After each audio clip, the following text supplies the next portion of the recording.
ระเวียง CJAS ជាមួយនឹងវ័យចាស់ Goal Sport បាទបោះបាល់មកហើយបាទ CJAS បាទលេខ7 Goal Sport តាក់បាល់ប៉ុន្តែយ៉ាងណាបាល់នៅជាប់ជើង CSS ដែរបាទបាល់ជិះក្រៅហើយបាទកីឡាករសេហាយើងបាទទីរងបាទលេខ14រុញទៅឲ្យតុនរុញមកលេខ7បាទគេនេះបាទនេះឲ្យមកវិញបាទខុសបច្ចេកទេសហើយប៉ុន្តែយ៉ាងណាបាល់ចេញក្រៅ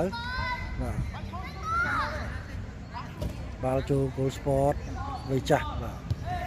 រុញមកឲ្យគុណបាទគុណទៅម៉េចគុណល្អណាស់បាទលើនេះបាទកាត់ឲ្យ14វិញ14បោះឲ្យគេនេះបាទយ៉ាងណាបាល់ខុសបច្ចេកទេសហើយបាទ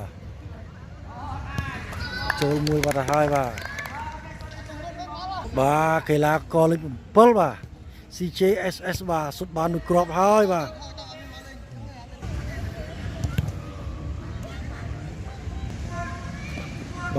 បាល់ជាប់ជើងគុណបាទគុណកំពុងអូទាញបាទ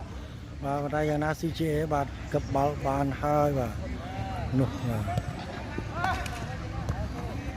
ដាច់អស់ហើយបាទចាំទីបាទអត់ចូលទេបាទកីឡាករវ័យក្មេងចាញ់វ័យចាស់ហើយបាទលេខ7វ័យចាស់ស៊ីបានមួយគ្រាប់តែវ័យក្មេងអត់បានទីទេបាទកីឡាករលេខ14កំពុងតែមកហើយបាទតុនមកឲ្យ14កាត់ឲ្យតុនវិញបាទសម្រាប់ចិត្តយ៉ាងនេះបាទ